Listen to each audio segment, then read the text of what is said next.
Ó, quem passa, põe.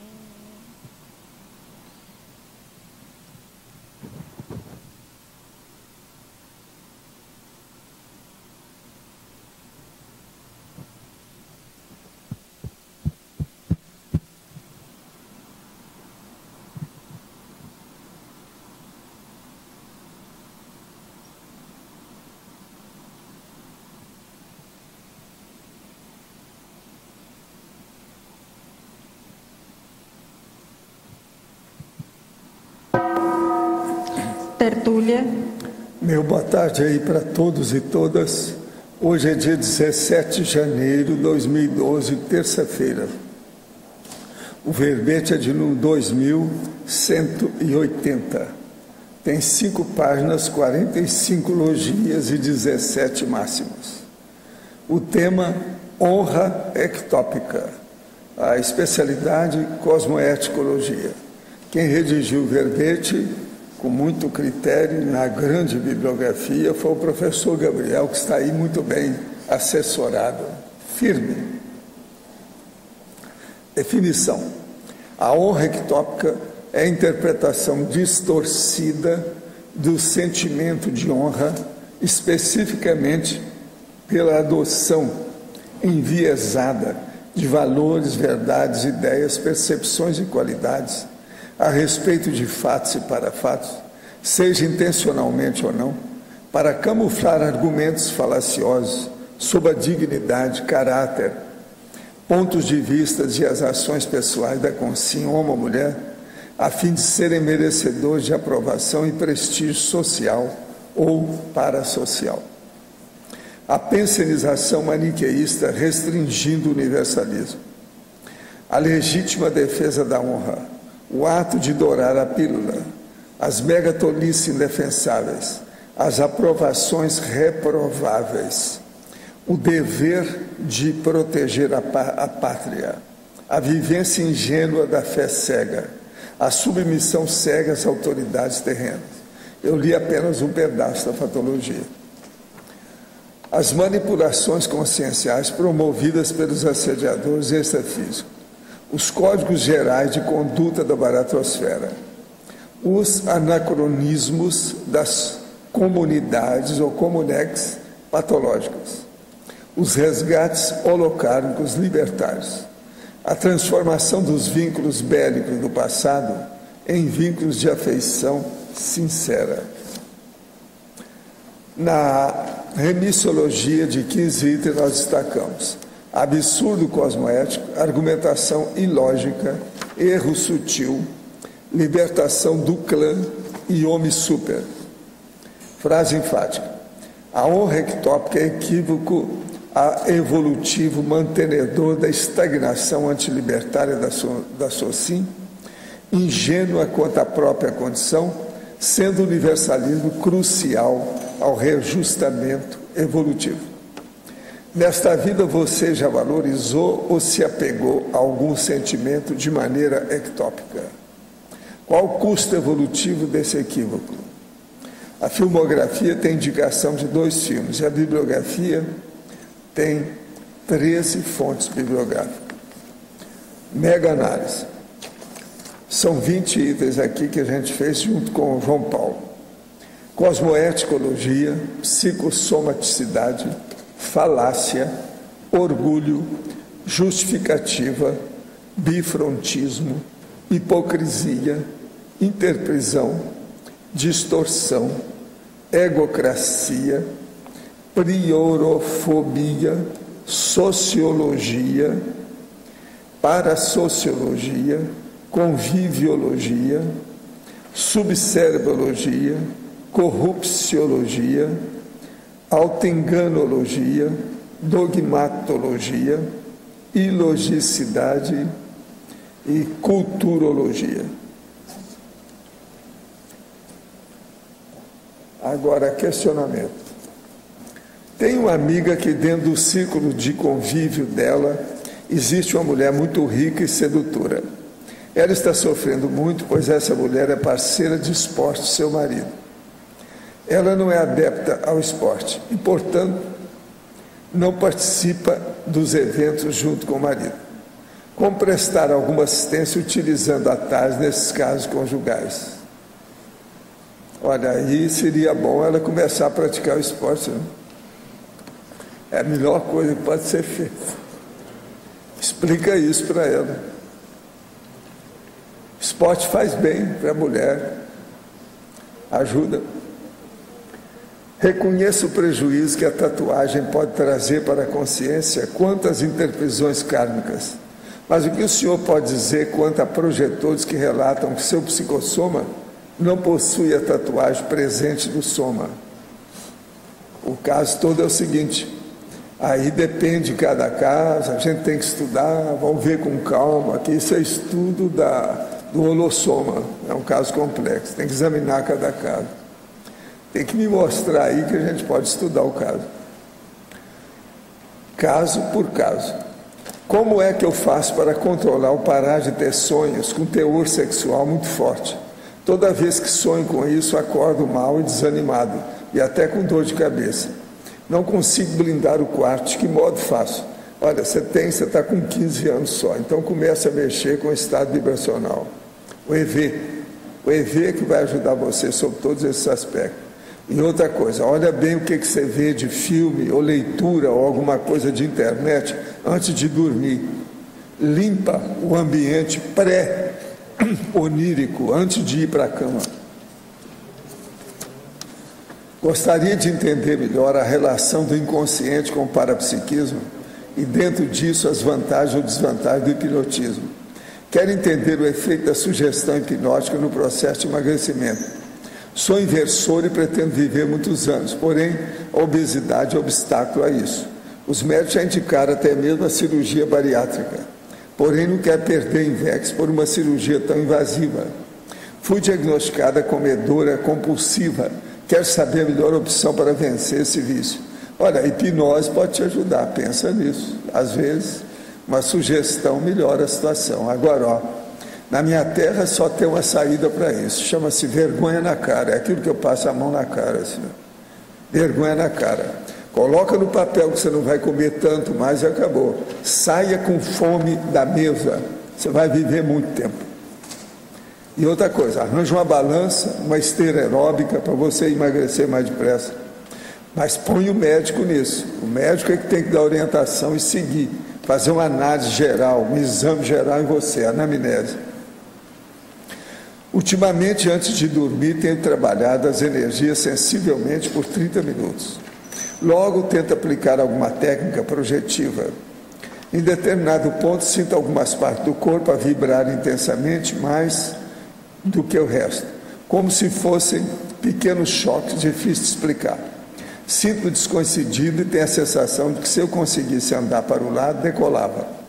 Mas não consigo e passado algum tempo acabo voltando ao normal. Isso é início da decolagem? Se sim, como fazer para decolar? Não, isso pode ser um início de descoincidência, mas não quer dizer que seja decolagem. Agora, ó, ele está mandando aqui um abraço de Angola, na África, para todo mundo. Agora, ó, você deve fazer o seguinte, é trabalhar mais com o estado vibracional e ver como é que fica. E outra coisa, procure ajudar os outros, faça assistência. Na década de 80, no Brasil, a tese da legítima defesa de honra era justificada pelo Estado, com previsão de absolvição de réus confessos por assassinato de mulheres. Esses casos ficaram conhecidos como crimes passionais, já que eram motivados, não raro, por traição e ciúmes. Embora a violência contra a mulher seja hoje considerada crime a partir da Lei Maria da Penha, em 2006, fato é que esses valores continuam informando comportamentos sociais e interpretações jurisprudenciais. De que modo o verbetógrafo enxerga essa mudança de mentalidade parasocial a respeito desse tema nas últimas 3 décadas? Como poderia explicar o paradoxo desses crimes hediondos, infelizmente, ainda legitimados socialmente? O que acontece é o seguinte, a sociedade está num processo de transformação, né? As transformações elas vão ocorrendo paulatinamente, nada acontece da noite para o dia.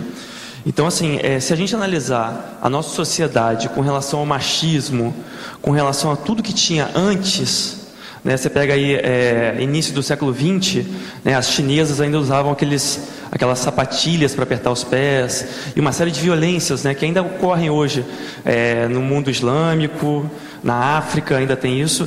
A gente está no caminho, entendeu? E o reflexo da sociedade, ela é reflexo do que tem dentro das pessoas. Então, enquanto a gente ainda tiver machismo, tanto para homens quanto para mulheres, que ainda tem, infelizmente, muita mulher machista, a gente ainda vai continuar vendo esse tipo de episódio, em que o homem é protegido por leis, ou então pela sociedade, sem de fato ser punido por algo que deveria. Mas estamos no caminho. A Consim profissional em alguma área pode usar a projeção lúcida para fazer pesquisas relacionadas ao seu trabalho no intrafísico? Sim, por que não? Por exemplo, o médico fazer pesquisa sobre alguma doença que ainda não tem cura. Se sim, isso dependerá de sua vontade ou de amparadores? Dependerá do talento dele, em primeiro lugar, né? E depois da assistência que ele vai receber. Agora, para você, Gabriel. Fatologia, página 26, 10ª linha.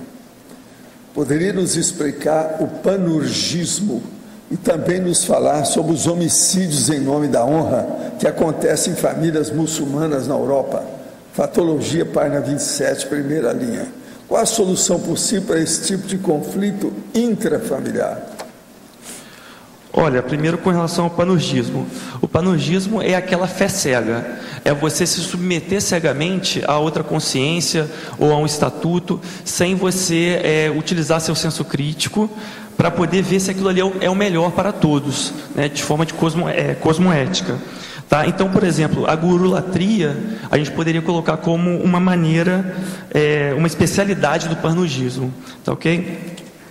Com relação aos homicídios em nome da honra, isso assim é uma das coisas mais comuns que já se teve na Terra, está melhorando.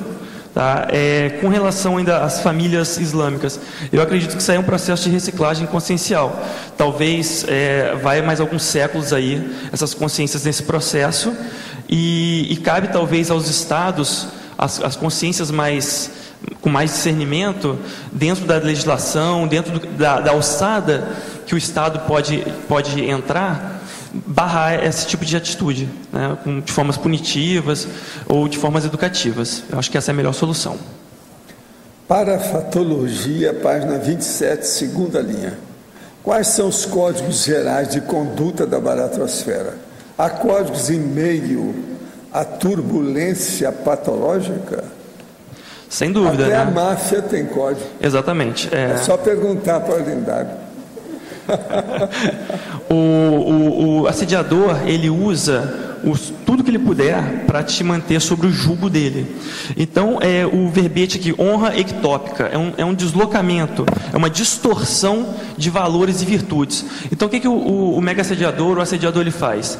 Ele te coloca através de princípios falaciosos, de verdades dogmáticas, fechadas, ele vai te jogar contra a parede através de um código de honra infundado. É o que o professor falou, até a máfia tem código de honra. E lógico que o que? É visando manter a estrutura patológica, né? Buscando a escravidão, a falta de discernimento sempre das consciências. Para o verbetógrafo, o harakiri, suicídio em nome da honra, praticado pelos samurais no passado, é totalmente condenável?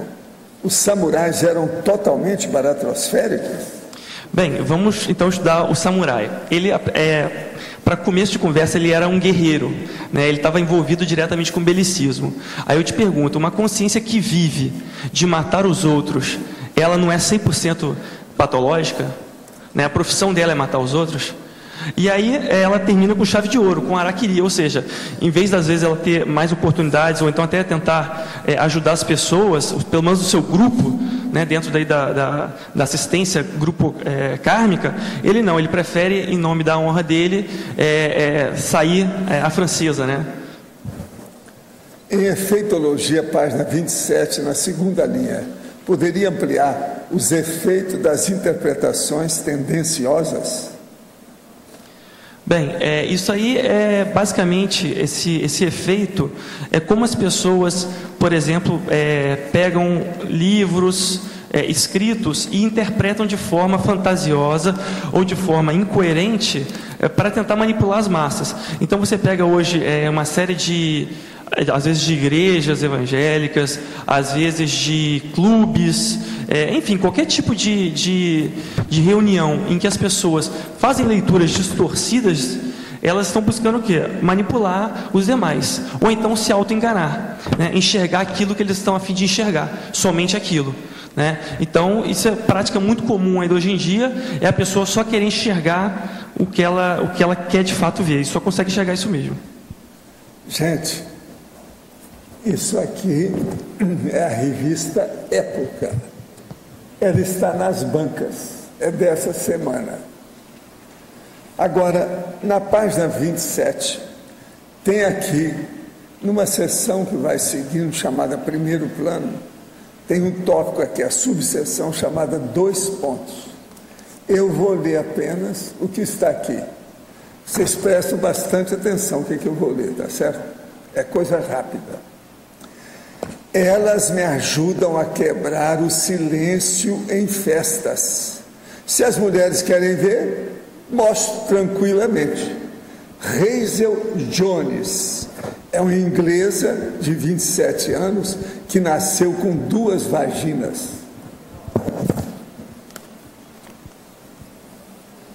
Com comentário ou sem comentário? Sem comentário, né?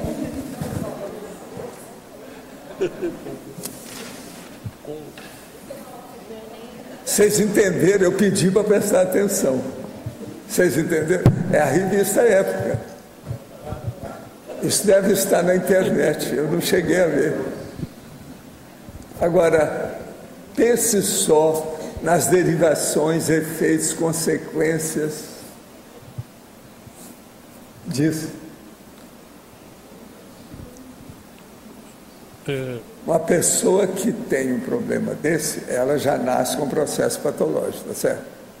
Agora, ela se tornando assim, popstar, pelo processo patológico, pensa bem para onde ela vai.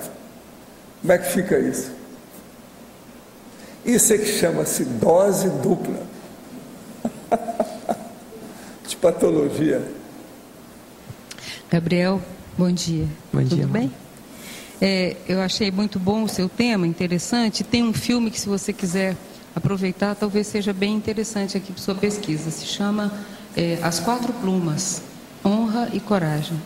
É bem um contrário disso aqui, mas é bom também mostrar, né, a outra visão, a positiva, a sadia disso aqui. E uma outra sugestão também é para a estrangeirismologia. Você sabe que no casamento se chama dama de honra, né? Demoiselle d'honneur. Quer dizer, faz a honra da noiva, dos noivos. Talvez fosse também uma sugestão pitoresca para a sua estrangeirismologia. Muito bom. Daniel, na fatologia, a 4ª linha de baixo para cima, na página 26, né? Os clãs de toda natureza. Então, quando a gente fala em clã, a gente tem a ideia de você estar fechado dentro de uma fronteira. Então eu coloquei que os clãs de toda a natureza é no sentido da palavra clã, que eu acho que já tende a ser um pouco mais patológica, no sentido de você formar a sua panelinha e tudo que estiver fora da sua panelinha você rechaçar, e muitas vezes de forma priorista. Tá? Então, assim, se a gente pudesse colocar alguma forma homeostática, seria os grupos aí sim, grupos de estudo, colégios invisíveis, mas quando você traz a ideia da palavra clã, para mim ela já tem uma ideia mais negativa. Tá? E uma linha abaixo tem os trotes universitários, né? Os trotes universitários é uma linha abaixo desse clãs aí. Isso, eu coloquei aqui os trotes universitários porque muitos jovens, eles acabam passando por essas situações humilhantes para se sair como uma pessoa honrada na faculdade, para não ficar por fora, para não ficar fora do grupo. Então, às vezes, tanto as pessoas que estão aplicando os trotes, né, tem 1 ou 2 ali líderes, né, da baratrosfera, por assim dizer, que coletam um monte de gente, às vezes veteranos que não têm senso crítico, que estão ali, assim, às vezes querendo fazer média, para aplicar trote. E também as pessoas que estão recebendo trote se submetem àquilo ali de forma crítica, para também não ficar mal na foto, né, para chegar, começar a faculdade bem aceito, entendeu? Então, para mim, isso é uma condição bem ectópica, até com relação à honra e à dignidade das pessoas. Que eu já, na minha época, e deve haver trote ainda, né? Aliás, há trote ainda bastante, mas eu vi muito que os líderes universitários é que promovem esses trotes, pior é isso, né? Mas aí, na página 27, a efeitologia, segunda linha, o efeito manada.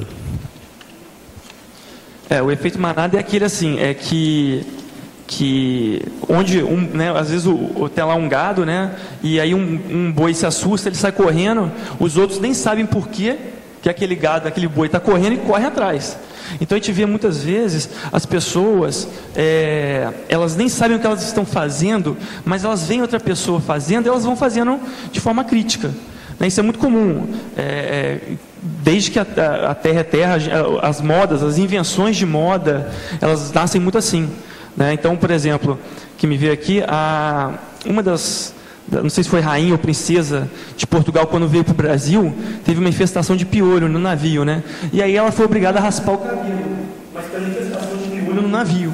E aí quando ela chegou aqui, o pessoal do Brasil viu a dita cuja de cabelo raspado e todo mundo começou a raspar o cabelo.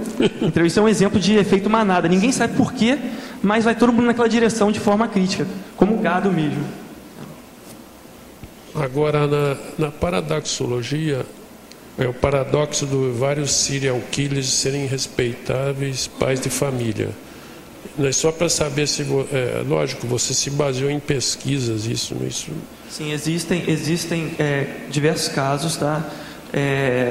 De serial killers que eles matavam e ninguém, assim, nunca levantou qualquer suspeita, e quando você ia ver, era um pai de família, tinha filhos, era um cidadão respeitável, né? Era considerado um exemplo para a sociedade, né? Tem um caso de um construtor americano muito famoso, né? E é isso aí, assim, às vezes as pessoas julgam simplesmente pela aparência, elas são aprioristas, elas não aprofundam as relações e elas baseiam tudo que elas acreditam no status social ou no poder econômico. E aí quando você tira a casca, o que está por dentro está podre, e às vezes esse podre no nível assim, acho que o serial killer, patologias. Agora, como o serial killer parece que é psicopata ou sociopata, deve ser. Porque aí ele é bastante dissimulado, né? Todo psicopata é dissimulado. Talvez seja por isso, não sei, que ele fica no meio familiar como um cara bonzinho. Então. Sem dúvida. Obrigado.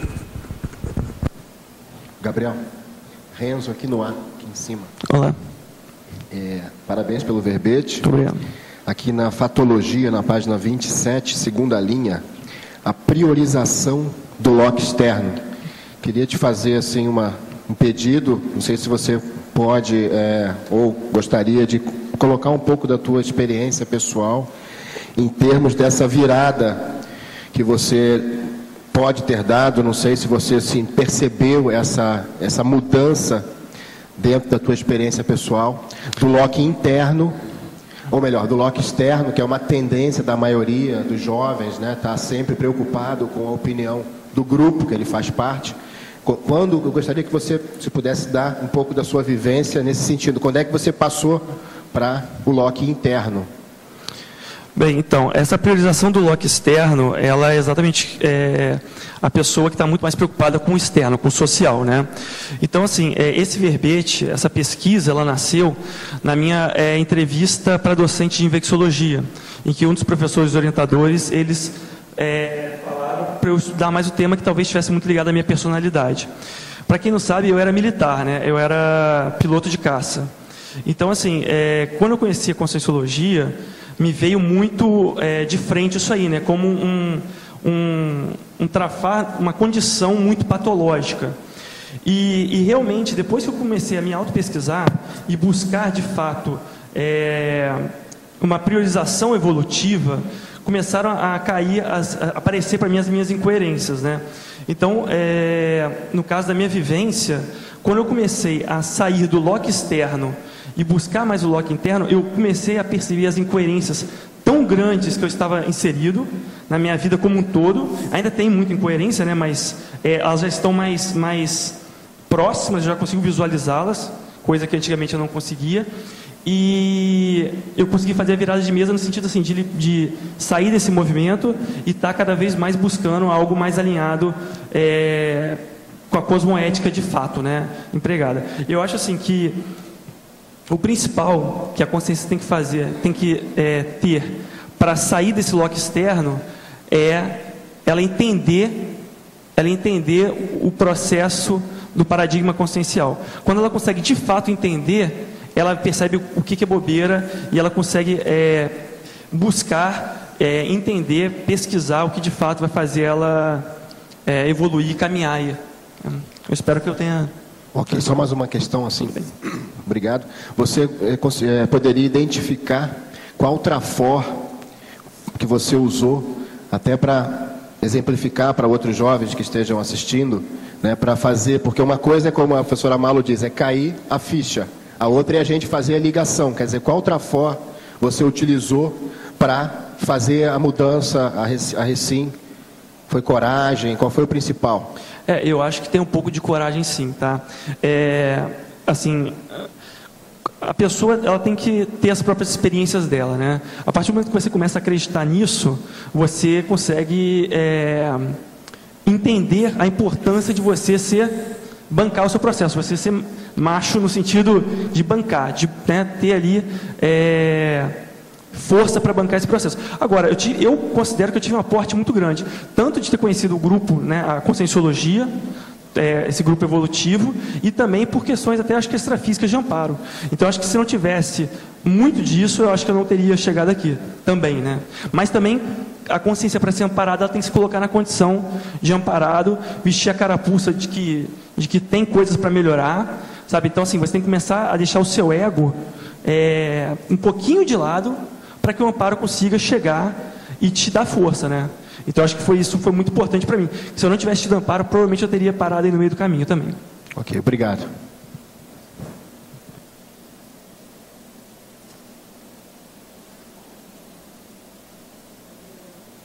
Foi mal. Caso que você citou... Oi, desculpem. É porque ele funciona de repente. Esse caso que você citou da princesa, que todo mundo raspou o cabelo, tem uma expressão também para isso que é muito usado na etiqueta. É noblesse oblige. Quer dizer, a nobreza obriga. E não é só pelo cargo que a pessoa ocupa, não. Muitas vezes é para tirar a pessoa de um constrangimento. Então é muito cosmoético que, às vezes, o grupo imite, entre aspas, um comportamento que não é o ideal, para não deixar no constrangimento. Isso faz parte das regras de etiqueta internacionais. É muito importante. É um bom exemplo de tacon, né? Mas, não. São regras sociais. Isso aí não é exemplo de tacona, isso é exemplo de boa educação. Entendi. Por exemplo, num banquete tem uma prática que é de colocar uma vasilha com água e limão dentro. Quando você come ave, por exemplo, você pode pegar com a mão, desde que você use. Chama lavanda. Num banquete, na Inglaterra, a rainha viu a pessoa bebendo a lavanda, porque ela não conhecia as regras da etiqueta. Todos beberam a lavanda. Entendi. Então, nesse sentido, não é uma coisa dispensável. Eu considero regras de bom tom, cortesia, protocolo. Um pouco de formalidade educada não faz mal a ninguém. Então, conhecer principalmente essas regras, eu acho assim bom. É para fazer um contraponto de que nem tudo nesse contexto é execrável. E no caso daquela princesa, é muito mais para evitar o constrangimento dela.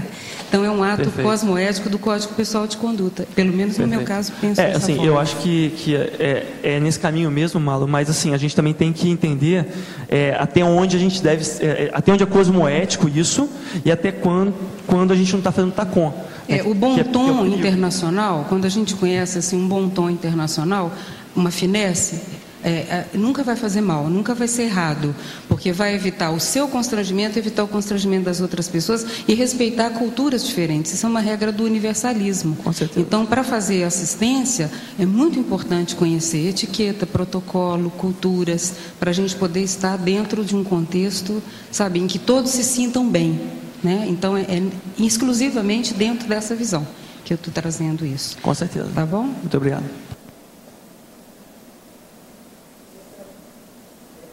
Oi.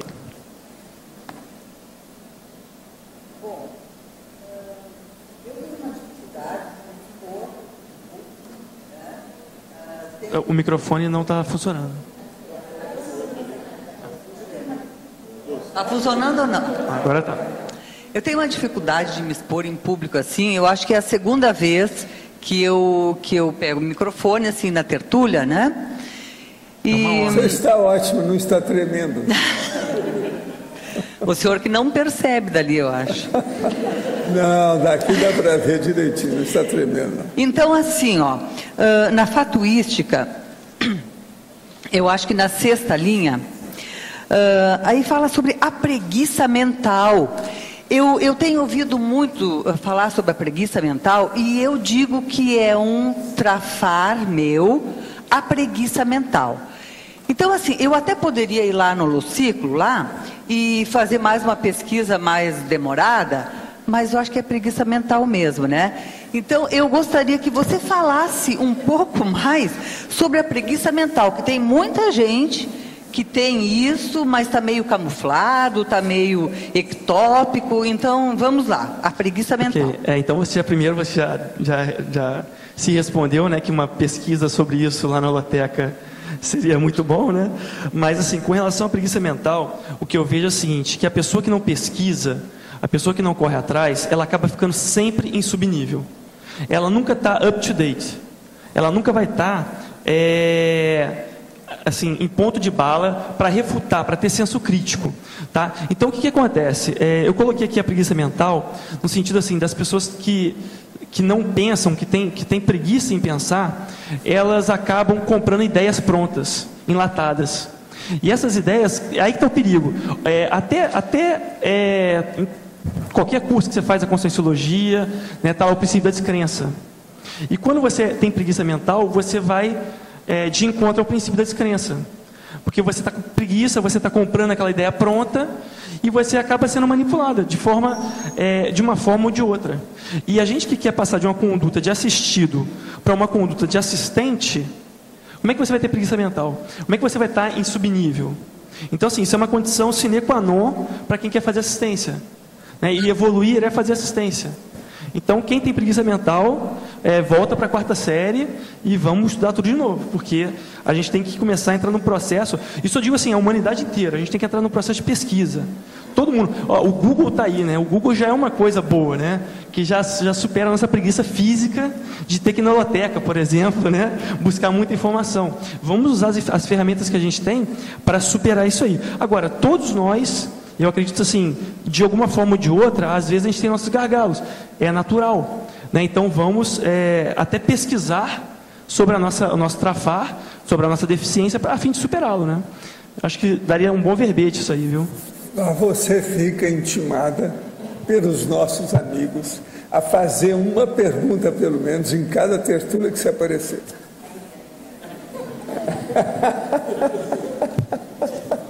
Tá certo? Ela é simpática, cheia de vida, desperdiça isso tudo, não é? Você não acha? Sabe dar um jeito aí. Quem é que conhece ela bem aí? Tem gente aqui? Ajuda, dá um jeito nela. Entende? Tem gente que te conhece, tá vendo? E ela é o seguinte, é advogada, alto nível de defesa. Agora, o que você acha dessa intimação carinhosa da equipe? Para ela fazer pelo menos uma pergunta cada vez que ela aparecer. Eu acho que ela tem muito a contribuir. Pois é. Como? Não, a próxima intimação vai ser o verbete. Não, a próxima. Deixa que ela acostume. Não é assim, ó. É assim.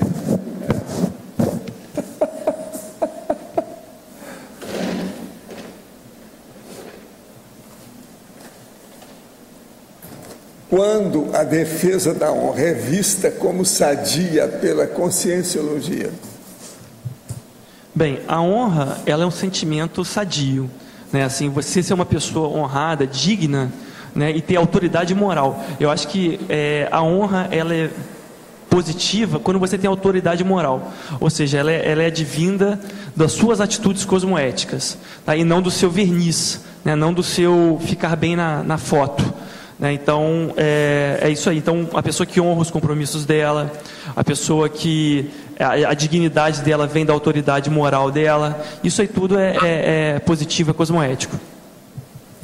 Foi falado sobre os samurais, mas eles só eram as técnicas de matar as pessoas em defesa de sua família ou clã, sob ameaça do sistema de governo.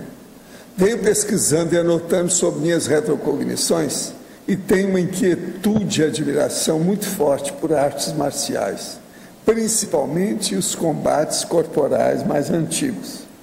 Hoje não tenho vontade de lutar nessa vida corporalmente, mas admiro muito os esportes. Pensando em honra, sua família está ameaçada. O que seria cosmoético pensando em honra?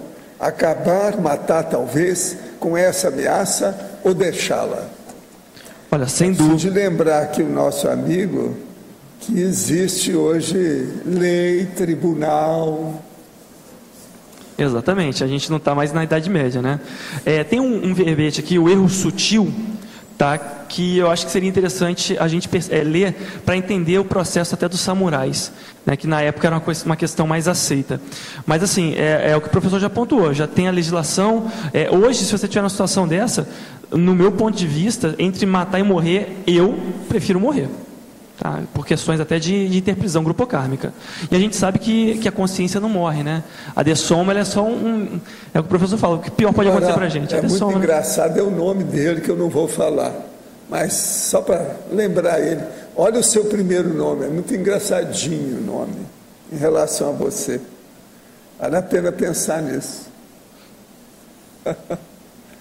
Superar a mesologia das tradições militares é o mega desafio evolutivo.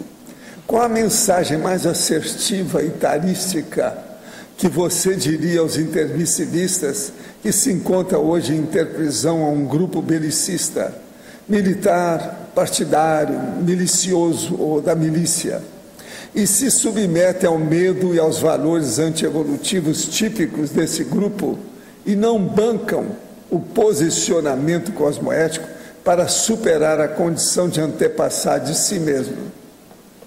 Olha, eu acho que cada caso é um caso. A consciência que está numa situação dessa, ela tem que fazer uma análise profunda. Então, pega o conscienciograma e se estuda.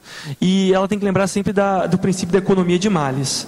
Então, assim, se ela está nesse grupo, tem um porquê. Né? Se ela se envolveu nesse grupo, tem um porquê.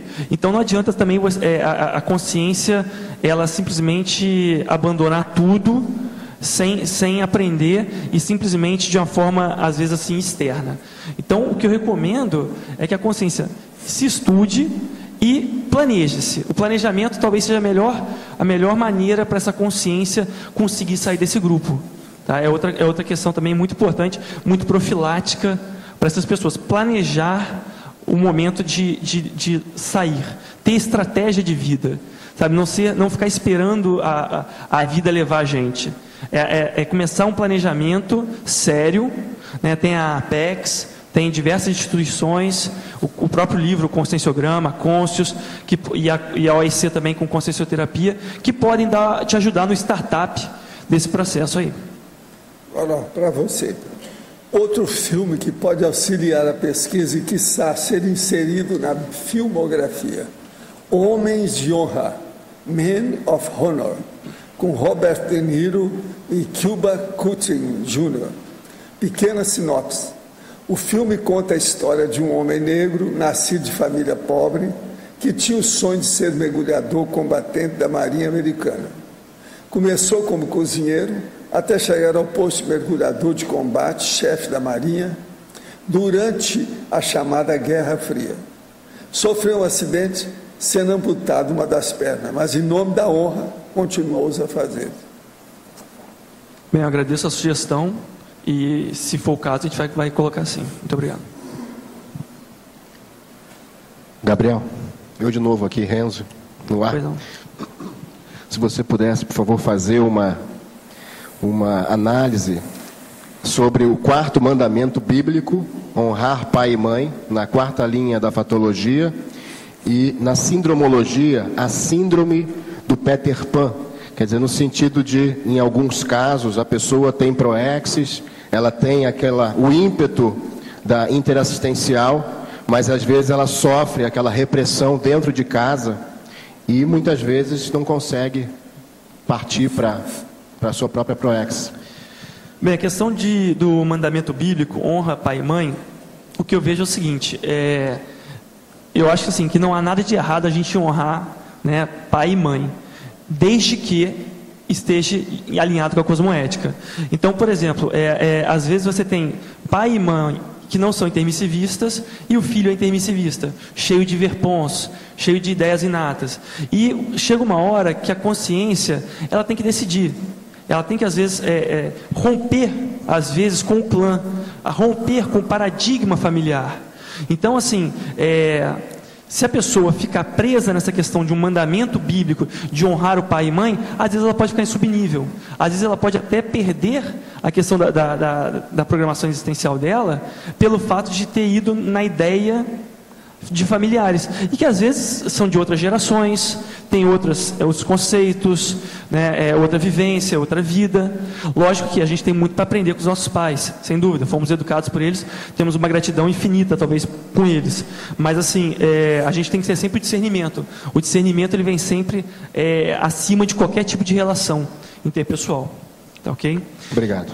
E com relação à síndrome do Peter Pan, não sei se você conhece, ela é aquela síndrome que em 83, né, um professor escreveu um livro sobre ela, que as pessoas se recusam a crescer, né, e vivem na terra do nunca eternamente, né, no mundo de fantasia. Então eu coloco isso aqui porque muitas pessoas elas se recusam a crescer, tá, de acordo com os seus trafares, com os seus gargalos evolutivos, e acabam entrando nesse processo da honra ectópica. Elas buscam, às vezes você é um intermissivista, você busca um verniz, você busca ficar bem na foto, porém você não busca nunca crescer, você sempre está se iludindo, sempre vivendo naquele mundo em que ninguém cresce. Seria isso. Ok, obrigado. Na letra B, no item mitologia, qual seria o sentido do mito da caverna no contexto do verbete? Qual página? Desculpa, página 28, mitologia. Qual mito? Mito da caverna. O mito da caverna, né? O mito da caverna de Platão. O que acontece é o seguinte, às vezes as pessoas elas preferem não enxergar a realidade. Elas preferem ficar obnubiladas, e quem chega com uma verpon, no caso, né, daquele ser lá que saiu da caverna e voltou para contar o que tinha fora da caverna, eles detonaram o cara, né? Então, assim, acontece isso às vezes até na própria conscienciologia. Você chega com uma verpon, você chega com uma ideia libertária, e a sociedade não está pronta ainda para aquilo, né? Então, é por isso que eu coloquei aqui o mito da caverna, porque às vezes, assim, muitas pessoas rechaçam o que de fato seria o melhor para todos, seria o mais cosmoético naquele momento, né? Então, se tu pegar o mito lá, as pessoas preferiram ficar naquela condição lá que elas se encontravam, de subnível, sendo que tinham aí o mundo inteiro. Isso a gente pode falar em termos de parapsiquismo, né? Tem muita gente que parapsiquicamente prefere ficar obnubilado. A pessoa ela se isola, não quero saber, não existe, né? Extrafísico não existe, isso aí é balela. Por quê? Medo, tá aqui, né? Defesa do ego, né? Desespero, isso tudo aí gera esse processo. Essa questão do mito da caverna, há um processo seríssimo. Hoje mesmo eu estava tocando um assunto aí com a nossa amiga que está aí de Uberaba. Eu fiz odontologia, depois o curso de medicina. Trabalhei lá dentro da universidade, 18 anos. Vi milhares de acadêmicos de tudo quanto é tipo de pessoa, homem e mulher. Um dos mais brilhantes para mim Quer dizer que tinha o maior quociente intelectual do povo todo que eu andei vendo, era um colega meu. Nós, às vezes, estudávamos certas coisas juntos, e não precisava de estudar nada, só falando, a gente sabia mais do que o resto. Agora, dele, ele me entendia, eu falava, ele já tinha a resposta pronta, era uma cabeça. Se formou em medicina junto comigo. Passam 50 anos, nós vamos então comemorar o jubileu, o jubilado. Ele apareceu, bem disposto, mais ou menos igual eu, tudo fazendo força, um pouquinho assim de, sabe? Um pouquinho de pochete, etc, tal, mas muito bem. Aí eu mostro as coisas aqui, dão para ele lá os dados sobre o CAEC. Na mesma hora ele se interessou por aquilo. Mas depois nós vamos conversar, eu com ele. Aí eu vi para ele e falei assim, vem cá, você rodou muito país, você saiu daí, como é que foi sua vida? Eu disse, não, Valdo, eu estou lá naquela cidade, é uma cidade do interior de São Paulo.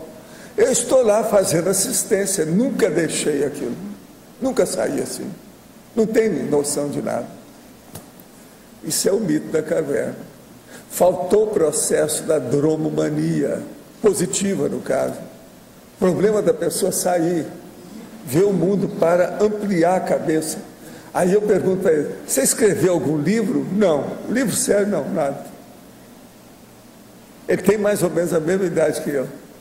Uma das maiores cabeças que eu vi no meio de todos os universitários, os 18 anos que eu passei lá dentro. Durante a noite, quando eu vi aquele jeito dele, eu comecei a pensar, sem parar no processo dele. Como é que a pessoa fica? Isso é que eu chamo de interiorose e o processo da apriorismose. Ele foi uma pessoa que eu tinha esperança de tudo, eu julgava minhas fichas no futuro dele. Agora, vamos e venhamos, ele não fez nada errado, ao que tudo indica, ele fez muita assistência. Então, conclusão. Nessa questão do mito da caverna dele, precisou, foi uma dromomania que ele não fez. Mas veja, ele às vezes não fez porque o que ele veio fazer é justamente aquilo que ele está fazendo até hoje. Que é fazer aquela assistência para aquela turma do interior na cidade dele. A cidade dele é mais ou menos igual a Foz, eu acho que é até menor do que Foz, a população. Então vocês vejam, esse é o mito da caverna no século XXI. A coisa ainda existe. O negócio é muito sério. Agora, ele foi de todos os que eu já examinei, assim, quando eu chego nos meus 80 anos, olhando aí para trás, tudo, foi um dos que mais me surpreenderam. Agora, eu só entendo isso através de uma ficha que a pessoa veio para fazer assistência, porque eu precisava, com algum processo muito carregado do passado dele. Que ele é fora de série, em matéria de... O problema de elaboração mental é uma coisa muito séria. Nós não somos subhumanos. Então, se uma pessoa tem essa hiperacuidade avançada, se tiver por quê. É verdade ou não é? De modo que hoje está lembrando disso aí na conversa nossa sobre esse processo. Agora veja, é a interiorose, Valdo, bem clara. Valdo, essa ambiguidade na visão de quem sai da caverna e quem fica na caverna. Pois é. E não pode se dizer, não, quem sai está tudo certo e quem fica está tudo errado. Não, às vezes o ficar na caverna é o necessário naquele contexto, né? Para ele ficar na caverna parece que deu certo. Agora, ali, como assim, vamos dizer, uma deferência pessoal para ajudar ou fazer justiça para aquele posicionamento, é só dizer que talvez porque ele se dedicou, ele falou para mim, não, eu estou lá, não saí de lá. Então ele é um poder lá dentro da cidadezinha e ajuda todo mundo esses anos todos, são 50 anos de trabalho, ele continua trabalhando. Então deve ter sido isso, ele veio para fazer isso. Possivelmente, na próxima vida, esse cara vai estourar, vai longe, pela situação dele, por causa da ficha.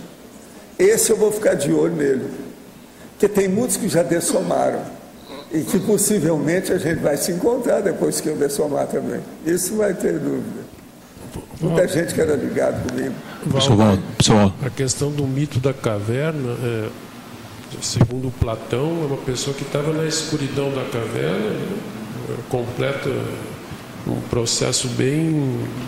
E aí ele sai, quando ele sai, ele conhece o mundo, e quem ficava na escuridão da caverna só via vultos, etc. Ele se liberta dessa escuridão. Agora... Eu rodei quase que o mundo inteiro. Quem é que saiu da caverna? Fui eu. É isso que eu quero falar. E ele sabe disso. É tanto que ele pegou as coisas aqui do CAE que ficou impressionado com o que viu. Mas ele não apareceu aqui depois. Ele não tem dromomania, ele não tem a viajologia, não caiu da cabeça dele. Ele não sabe o que é isso. Pessoal, Max aqui do... Mas, por exemplo, olhando para a personalidade dele, para a forma como ele está, o humor, o temperamento, a forma dele reagir, não daria para pescar para ver se ele realmente seguiu o caminho da Proex ou da coisa que ele veio fazer nessa vida? A aura dele do jeito que ele está. Eu não vi nada negativo. Eu vi que ele estava com um pouco de excesso de peso só. Como médico, isso não é bom. Agora, a lucidez dele estava em cima. Conversei com ele, chamei ele no canto para conversar. Isso podia ser indicativo de que ele está no caminho, né? Dele. Você acha que isso poderia ser indicativo de que, de alguma maneira, ele fez aquilo que era para ter sido feito? Existia um outro que também era muito inteligente igual ele, que a gente não precisava de estudar, a gente sabia tudo. Só de ouvir as coisas, o negócio tudo assim, ó, pegar no ar. Existia um outro. Na minha equipe lá, o mais chegado comigo, nós éramos 3 assim. Agora, esse outro morreu cedo. E parece que estava até doente, deu alguma coisa nele. Mas o que eu tinha mais esperança é desse que sobreviveu. Agora, veja, eu só posso explicar isso. A Proex dele é residual, provinciana. Mas ele não estava em Melim, por exemplo, né? Hein? Ele não estava em Melim, por exemplo. Não estava, não, mas não estava, eu não sei. Isso aí eu não posso pôr a mão no fogo. Porque a hora que ele viu os processos do CAEC, deu uma espécie de impacto nele. O que eu estou fazendo? Deve ter comparado, eu convidei a ele para ele vir aqui, essa coisa toda. Ele nem deu sinal, não deu nada. É muito mesmo interiorota. O interiorota é justamente isso. Entende? Entendi. E outra coisa, o que é engraçado é que ele não é mineirão, ele é paulistão. O mineirão seria uma coisa mais ou menos normal. Mas agora ele não, ele é paulista. É paulista.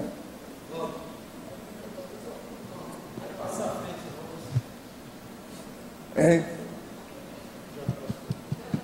Sem querer passar à frente aí, mas aí vem uma coisa agora, o Marcos falando aí, nesse caso o sujeito não pode chegar a um nível de desperto e tal, e aí, por assistencialidade, etc.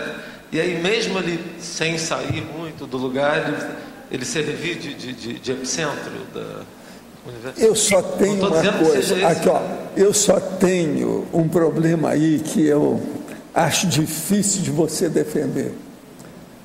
Se eu conseguir, que sou igual a ele, me formei com ele, trabalhei com ele, fiz assistência, inclusive clínica gratuita, e viajei por tudo quanto é lado, e fiz 50 livros, 50 que eu estou falando, que hoje são 60. Não, mas é outro nível, né? Agora veja, ele podia ter feito que não fosse isso tudo que eu fiz, fosse 10% disso, mas nada, zero.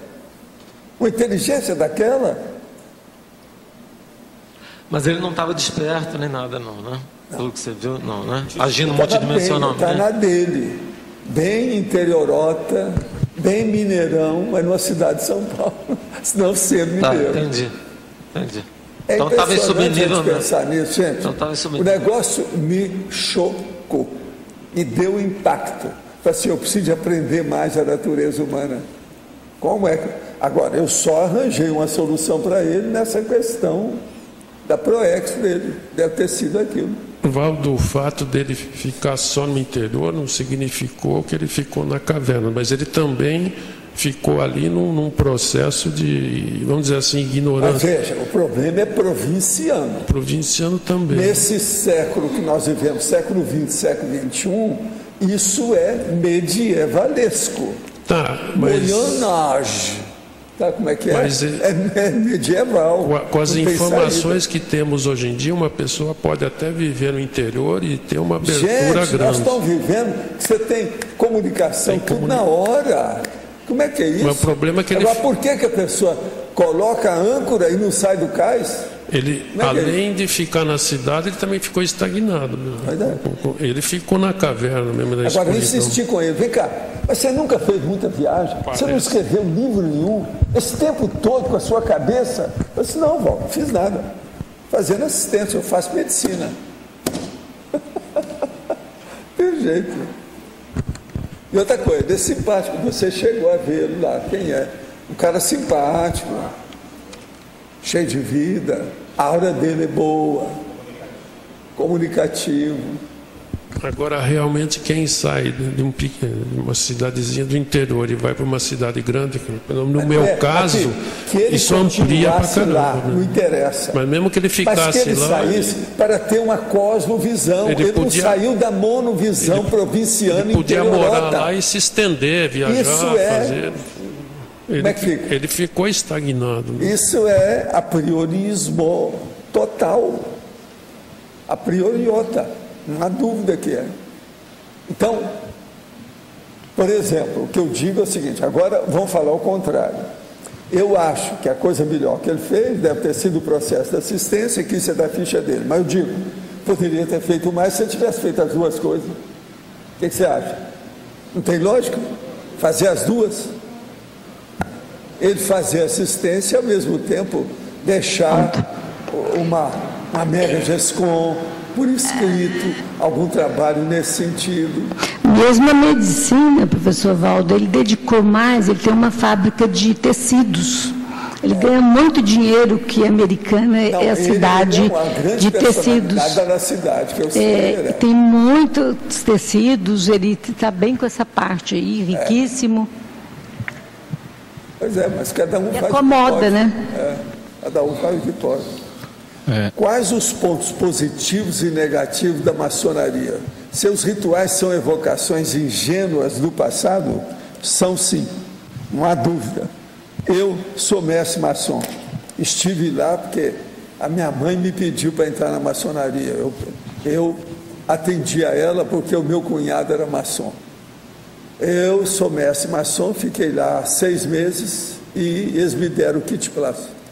Eu nunca mais voltei. Só voltei para ter contato com o maçom para fazer assistência, palestra, conferência dentro das lojas maçônicas, mais nada. Mas nunca mais tive nada. Agora, o que eu vejo é o seguinte, é uma coisa ultrapassada. Hoje a maçonaria, do jeito que é que existe outras, vamos dizer, congregações desse tipo, mas isso tudo está superado. A maçonaria abriu uma opção de coisa, não ficou tão hermética, tão fechada, mas mesmo assim, os rituais fazem você perder muito tempo. São sempre as mesmas coisas, ele não precisa daquilo. Nós já temos ritual demais, que é cumprimentar uns aos outros, mandar cartão na época do Natal, isso tudo já é muita coisa. Agora lá não, lá é negócio ali, é pior do que caserna. Então, é um negócio negativo. Agora, a maçonaria é boa para quem, por exemplo, é mascate, tem viagem demais, que arranja amigos e abre as portas por todo lado da maçonaria. E ajuda também as viúvas dos maçons. Tem opção de coisa em matéria de assistência. Mas não é o ideal, não. Faça estágio na área da saúde em psicologia e ao ler a reportagem sobre a inglesa com 2 órgãos genitais, o senhor chamou de processo patológico. Por ser deficiente é considerado patológico? O processo patológico não pode ser nosso, se não transcender o físico. E a vovozinha vai bem com você, ó, minha amiga? A vovozinha.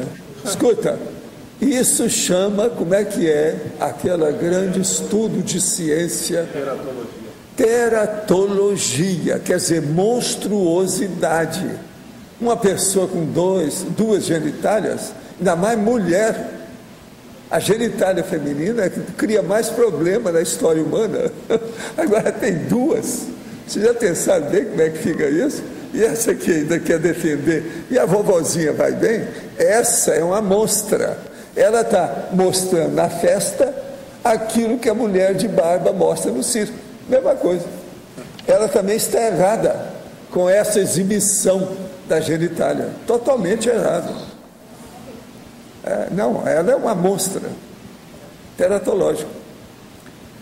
Gostaria de saber sua posição a respeito da influência da consciência dos pais na formação fetal. Olha, sempre há uma influência da genética sobre a paragenética da pessoa. A genética é dos pais, da mãe e do pai.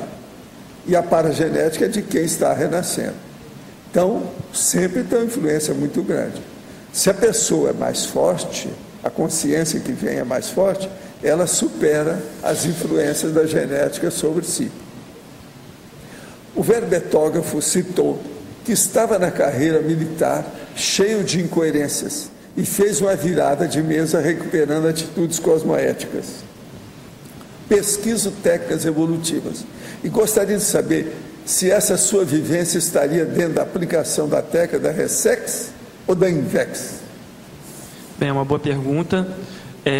A aplicação da técnica, ela depende da disposição da consciência, né? Então, se a pessoa ela decide aplicar a técnica da inversão existencial, então, antes de mais nada, ela tem que ver se ela não está caindo dentro das evitações da inversão existencial, né, que são várias, e ela tem a vontade de utilizar a técnica, né? Uma técnica foi feita como uma ferramenta, algo que você pode usar para aprimorar o que você deseja. Tá? E a reciclagem é quando você quer usar uma técnica evolutiva, porém, ou não optou pela inversão existencial, ou você não tem condições de utilizar a inversão existencial. No meu caso, eu me considero inversor, tá? Eu aplico a técnica da inversão existencial. Por quê? Porque a minha vivência no militarismo, eu acredito que ela não chegou a me comprometer de forma irreversível. Então, assim, isso foi algo que eu também pensei bastante, tá? Com relação a qual técnica evolutiva aplicar. Porém, conversei com o pessoal da Sinvex, pesquisei e optei em usar a técnica da inversão existencial. Tá? E aí, a pessoa tem que ter um estudo muito profundo. Eu sugiro você pegar os 700 experimentos, o livro Inversão Existencial também. Tá? Faça um estudo e pontue para ver em qual situação você pode se encontrar. E se você estiver disposto a bancar o processo da inversão existencial, vá em frente, que é o melhor. É a melhor técnica que nós temos hoje na conscienciologia. Poderia comentar sobre a pessoa que se sente mal ao ver pessoas com algum tipo de deficiência física? Olha, da minha parte, que eu tenho a dizer para você que eu andei estudando isso aqui com algumas pessoas, desde a década de 60. E a conclusão que a gente chegou é o seguinte: geralmente essa é uma pessoa que em vida muito recente, prévia, anterior, ela teve deficiência. Não é aquela, às vezes, que ela está vendo, mas alguma coisa que faz com que ela tenha repercussão mnemônica do assunto, e aquilo mexe no interior dela, de modo que ela não se sente bem com essa deficiência física, porque ela ainda tem reminiscências da convalescência da deficiência física dela, do passado recente. É isso que a gente andou estudando. E vocês, olha, veja bem que tem alguma racionalidade, alguma lógica muito séria nisso tudo. É o que explica. Eu vi casos sérios disso aí. Sabe por quê? Eram pessoas que queriam fazer assistência com a gente. Na hora que você levava no negócio mais sério, pronto. Você tinha que assistir dois. O doente e a outra pessoa. E a outra pessoa não tinha nada. Foi aí que nós começamos a estudar um negócio sério. Lógico, você quer falar? Pode. Sim. Gabriel, na página 27, parafatologia, na quarta linha, a transformação dos vínculos bélicos do passado em vínculos de afeição sincera. Você pode abordar esse tema? Sim. Todo processo belicista, ele é patológico, né? Isso eu acho que não tem nem como alguém defender algo contrário. E a história da humanidade, ela é recheada, ela é repleta de belicismo, de guerra, de matança. E o que eu coloco aqui é como se fosse a virada da mesa, das relações. Então, assim, alguma pessoa que você tinha alguma interprisão grupocármica, dentro do processo belicista, tá? Ou então até alguém que já foi até ou seu inimigo em alguma batalha, ou então alguém que já lutou do seu lado em alguma batalha, mas está preso nesse processo belicista, e através do exemplarismo, através da convivialidade sadia, um consegue fazer, ser o catalisador das reciclagens do outro. Entendeu? Então, assim, isso aconteceu comigo. Tem um grande amigo meu que também é voluntário da Conscienciologia, docente de Conscienciologia, que nós tivemos uma carreira militar muito parecida, e ele sempre foi uma pessoa de grande exemplarismo para mim. Ele sempre esteve à frente em muitos aspectos de exemplarismo. E eu acredito que hoje eu estou puxando ele, entendeu? Então, assim, a gente está fazendo um revezamento intrafísico para sair do processo belicista. Agora, o Anjo Gabriel, você chegou a ser oficial de alguma coisa? Sim, eu era oficial aviador. De quê? Oficial aviador da Força Aérea. Oficial aviador, o que é no caso? Piloto. O nome dele mesmo, é esse? Oficial aviador? Isso, porque eu era oficial por patente, né? E aviador porque era a minha função, que eu exercia, eu pilotava. Gabriel? Isso, de caça. Agora, você chegou a pilotar da esquadrilha, aquele tipo? Não, tal? não. Não? Na verdade é o seguinte... que você não chegou a ser colega do Djalma? O Djalma... Até um certo ponto. Eu fiz o mesmo curso e que o Djalma estava fazendo quando ele teve que amputar a perna, né? Teve o acidente. Só que eu fui indo um pouco mais além, né? Participar da esquadrilha da fumaça diretamente, não. Esse aí eu consegui ainda a tempo. Se atacado por um animal, por exemplo, um cão, um pitbull, sob ameaça de vida, o que teria mais valor? A vida do animal ou a vida do sujeito humano atacado?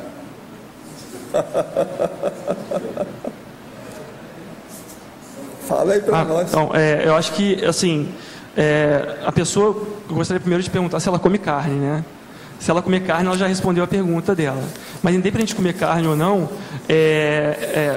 naturalmente é uma priorização, né? Qual que é a vida mais complexa? Qual que é a vida que o cosmos ele investiu mais? Então vamos investir mais em quem o cosmos investiu mais.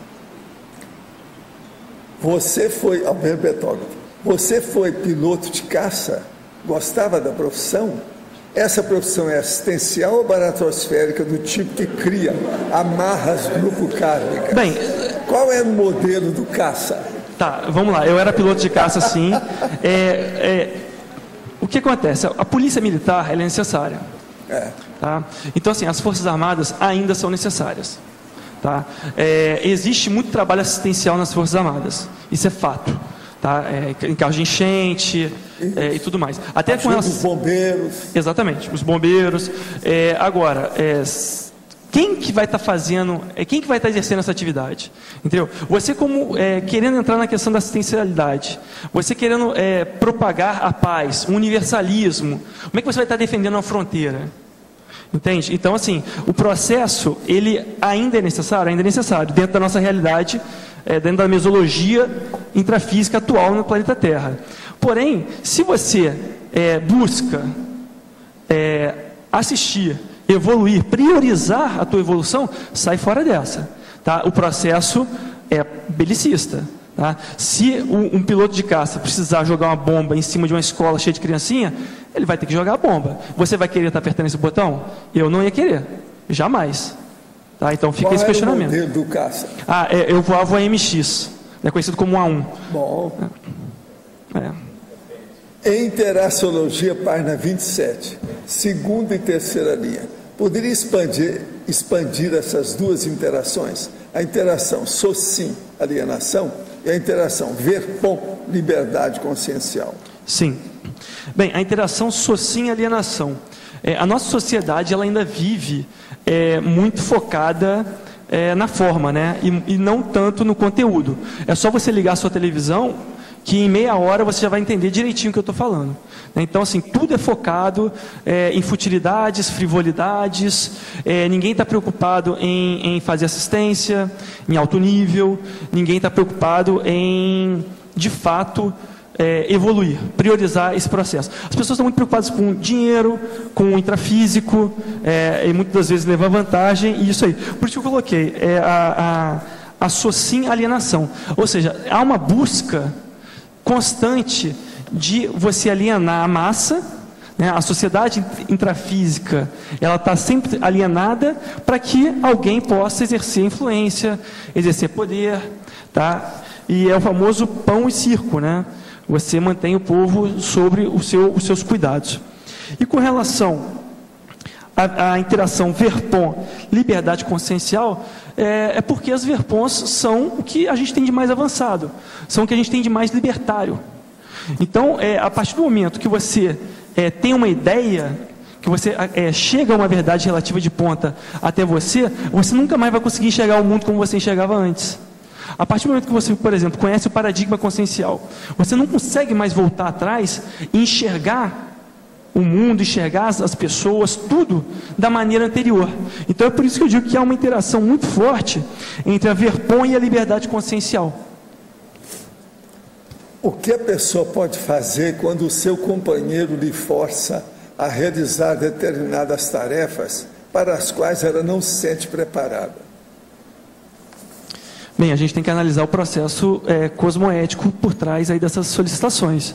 Se não for algo cosmoético, a pessoa tem que, de alguma maneira, buscar ajuda, ou através do diálogo com quem está fazendo as solicitações, ou através até de terapia, alguma coisa nesse sentido. O que não dá é a pessoa não ser autêntica, a pessoa forçar a barra, ou seja, tentar dar um salto maior que as pernas, que mais cedo ou mais tarde isso aí vai estar acabando voltando para ela. E o resultado, muitas das vezes, é incorrigível, pelo menos nessa vida. Então, assim, a gente tem que ter muito cuidado até onde a nossa perna alcança, para a gente não tropeçar. Tá? E se o companheiro ou a companheira gosta de você de fato, vai acabar respeitando seus limites, desde que você exponha e seja sincero com essa pessoa. Aqui, ó, para você. Sobre a minha pergunta anterior, sobre a ameaça da família, eu compartilho totalmente sobre as leis de se deixar morrer.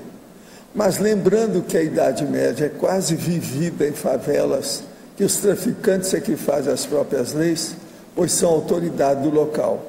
Gostaria de saber mais sobre a polinomiologia, página 27. O polinômio, cruzada, inquisição, rijade e nazifascismo. Bem, então, primeira parte, com relação à questão do homicídio das favelas. Nem todas as pessoas pobres precisam morar em favela, né? Então, assim, eu acho que se a pessoa não tem condições, às vezes ela pode se mudar de cidade, ela pode buscar alternativas. Sempre existem alternativas, basta a pessoa estar de fato querendo aquilo ali. Tá? Muda de cidade, busca auxílio, né? Isso, assim, eu acredito que haja solução. Tá? E com relação ao polinômio cruzado, Inquisição, Jihad e nazifascismo, é porque todas essas guerras, todos esses movimentos belicistas, eles estavam diretamente relacionados à honra. Então, por exemplo, a cruzada era a honra cristã, eles estavam indo lá retomar a honra cristã. Entendeu? Então foram 11 cruzadas, se não me engano, 11 ou 12, e aquela carnificina, e tudo em nome de quê? De uma honra cristã. A Inquisição, a mesma coisa, a caça às bruxas, você queimar os artefatos do saber que não estavam de acordo. Isso tudo é o quê? É você distorcer as verdades, você distorcer os fatos para manipular as massas. E o povo vai lá. O povo vai lá matar os outros, o povo vai lá queimar livro. O jihad é a mesma coisa, o nazifascismo. Como é que o Hitler conseguiu convencer um país inteiro a cometer uma guerra mundial? Quantas atrocidades não foram cometidas? Em nome do quê? Entende? Então, assim, isso é uma ectopia em altíssimo grau. E como é que isso aconteceu? Pelo baixo nível de lucidez das pessoas. As pessoas foram seduzidas e não se deixaram e se deixaram levar, na verdade. E aí cabe o questionamento: até que ponto hoje a gente ainda não se deixa levar? Só que às vezes o processo é mais sutil. Aí cada consciência tem que ver onde ela tá metida, né? Até há poucos anos eram comuns os crimes passionais, quase sempre relacionados com relacionamentos extraconjugais, e alguns advogados criminalistas usavam como meio de defesa a chamada defesa da honra, que em alguns casos até foram objetos de absolvição. Essa mentalidade começou a mudar a partir do assassinato da atriz Ângela Diniz pelo playboy Doc Street na década de 70. Esse crime provocou a mudança na mentalidade da sociedade da época, surgindo a campanha: quem ama, não mata. Posso estar enganado, mas não vi no verbete os crimes passionais em defesa da honra, que em algumas sociedades interioranas ainda existem. O que o verbetógrafo pensa a respeito? Por que não inserir os crimes passionais em defesa da honra, ser inserido na fatologia? Na verdade, eu coloquei aqui, eu vou procurar, mas tem algo nesse sentido. Eu não coloquei, talvez, com relação direta aos crimes passionais, mas, assim, a legítima defesa... Está aqui, até na primeira linha da fatologia, na página 27, os homicídios em nome da honra, né? Então, assim, independente do caráter ser passional ou não, está aqui pontuado. O que acontece é o seguinte, realmente a gente está com um processo de amadurecimento da nossa legislação, amadurecimento social. Tu pega o Euclides da Cunha, por exemplo, né? Ele morreu em um duelo com um amante de sua esposa. E o assassino foi absolvido. No caso que você comentou aí, a gente está no processo de amadurecimento, né? A sociedade ela não dá saltos. Quando for ponto pacífico, todo mundo entender o processo, aí sim a gente vai se libertar disso aí de uma vez por todas.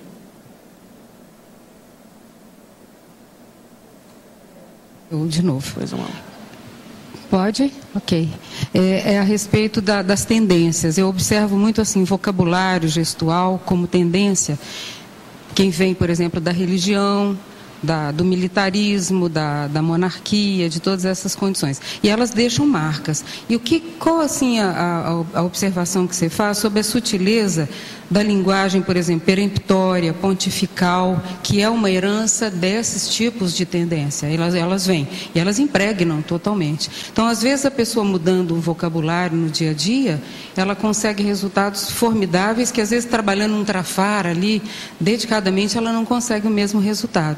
Então, como você observa, qual é a sua visão sobre a profilaxia do dogmatismo? Para que, por exemplo, qualquer técnica nossa pode ser dogmática. A inversão existencial, a reciclagem, a conscienciologia. Ela pode se tornar dogmática na boca de um professor, de um docente, que queira ou não, ele está numa situação de poder. Então, como você vê a profilaxia disso, para que a linguagem peremptória, pontifical, ela então não predomine, ao invés de ser o posicionamento, que é uma coisa tranquila, ele é suave.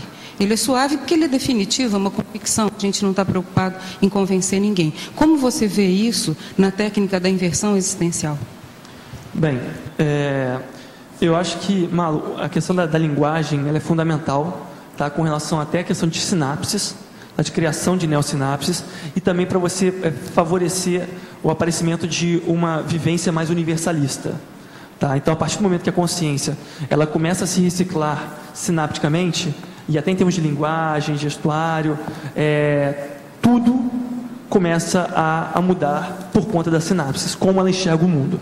Então, assim, se a pessoa está disposta a fazer assistência, a se tornar uma consciência amparadora, isso vai ser um step, vai ser um passo que ela vai ter que naturalmente cumprir. Tá? Talvez um passo até importante, como você pontuou. E com relação ao dogmatismo, o que eu vejo é o seguinte: as pessoas têm que entender, de fato, aprofundar o entendimento das coisas. Então, assim, e como entender ou aprofundar, né, o entendimento, ou entender melhor as coisas? Através da pesquisa. E só que para isso você tem que ter um mínimo de abertismo consciencial. E para isso você tem que ter menos egoísmo. Você tem que deixar os seus mecanismos de defesa do ego para o quê? Para aceitar as novas ideias. Porque a partir do momento que você está na defesa, você não aceita que nada entre. Nem as novas ideias, e nem as compreensões, nem os amadurecimentos. Então, assim, no caso do dogmatismo, eu acho que é o princípio da descrença, tá? É o primeiro. O abertismo consciencial, tá? Que é um max propulsor, né? E você está cada vez mais buscando um domínio mental somático, de forma mais lúcida possível. Para quê? Para você aceitar as novas ideias e entender. Eu acho que a grande diferença de uma pessoa muito dogmática é que ela não entende aquela visão, né? Aquela visão cosmovisiológica. Ela não tem aquela cosmovisão, a visão de conjunto que o amparador tem. E aí ela fica muito focada no que ela consegue enxergar. E essa visão, né, monoideísta, ela pode ser qualquer pessoa. Se a pessoa tiver uma visão monoideísta, ela não vai conseguir sair daquilo, nunca. Agora você vê, quando a gente está de posse de ideias de ponta, que é o nosso caso, nós estamos de posse de um conhecimento de ponta. Fica muito fácil dizendo assim, bom, agora já que eu acertei nas ideias, que eu não estou nas ideias erradas, eu volto ao mesmo posicionamento anterior. Quer dizer, é um posicionamento de imposição, de uma certa intimidação, de dogmatismo, que é o que a gente encontra muitas vezes na linguagem da conscienciologia. O professor Marcelo da Luz tem bastante experiência na crítica a esse aspecto. Ele dá até um curso a respeito disso. Mas não é que a gente tenha conseguido erradicar. Eu vejo que quando a gente fala a gente fala eu, porque a conscienciologia está sendo feita por nós. Quem tem que dar esse exemplo somos nós. Eu, você, os outros. Então o dogmatismo desaparecendo da nossa articulação, da nossa interlocução, da nossa argumentação, a gente não precisa de argumento de poder mais, a gente já tem um argumento. Quer dizer, o argumento é esse, é a energia que isso tem. Então eu vejo que muitas vezes a dificuldade de certas pessoas entenderem as nossas técnicas, ou até o esforço que a própria pessoa está fazendo, é a maneira de expor isso, que ela acaba sendo exposta de uma maneira como se a gente tivesse agora carregado de todas as justificativas, tivesse o direito de impor a quem quer que seja essas ideias. Malu, assim, eu concordo contigo. Agora, o que eu vejo é que essa falta, tá, de abertismo, de perceber as coisas, é o que eu digo, assim, conscienciologia é o estudo da consciência, né? O nome já diz, não precisa nem mais dizer nada. E as pessoas acham que é uma instituição ou algo diferente de ciência, diferente de pesquisa. E essa confusãozinha, às vezes, bem pequenininha, só que básica, fundamental, leva as pessoas a esse caso. E fora também que quantos e quantos milênios a gente não tem de dogmatismo. Eu concordo contigo, assim, é muito complicado às vezes, até para quem está, às vezes, estudando as verpons, lida com as verpons, né, diuturnamente, eu acho muito difícil às vezes a pessoa se livrar de alguns comportamentos. Agora, cabe a autopesquisa, cabe o conscienciograma para a pessoa buscar ferramentas dentro dela para superar esses problemas que vêm de fora dela às vezes, do dogmatismo, né? Obrigado. Alô? Gabriel? Parabéns pelo verbete. Eu gostaria que você, se possível, explicasse a questão da honra ectópica e a relação que você fez com a Guerra de Troia, por favor. Bem, a honra ectópica é a interpretação distorcida do sentimento de honra, né? Então, quando você pega a história da Guerra de Troia, eu não lembro agora o nome das personalidades, mas teve o caso de um príncipe que roubou a esposa de um rei, se não me engano foi isso. E a guerra foi causada por esse roubo, né? Não sei se foi um roubo, acho que foi consensual, talvez, acho que ela foi, né? Então o que acontece é o seguinte, justifica, Helena, exatamente, justifica você fazer uma guerra, né? Justifica você até, por causa disso, uma pessoa foi de forma consensual, viveu com a outra, ser feliz com a outra. Justifica você causar uma guerra por causa disso? Aí que entra a ectopia, uma ectopia, eu acho até severa. Então, assim, no caso lá, o marido traído, né? Ou então a pessoa que foi abandonada, esse rei, ele causou a morte de milhares de inocentes, simplesmente para ele retomar o que ele julgava ser posse dele. Aí volta a questão do machismo, né? Do cidadão achar que a esposa é posse dele, propriedade dele, e uma série de outros trafares e posturas ectópicas, né? Ficou claro?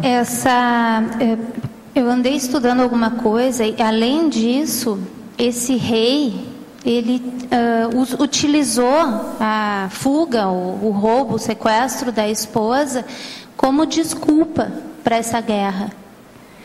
E havia uma questão de mercado ali, havia um mercado que era exercido ali na época, uma questão comercial para a dominação da parte da marinha ali, do comércio que eles faziam através da marinha. E eu sempre quando estudei essa questão, eu pensei muito na questão da ectopia afetiva.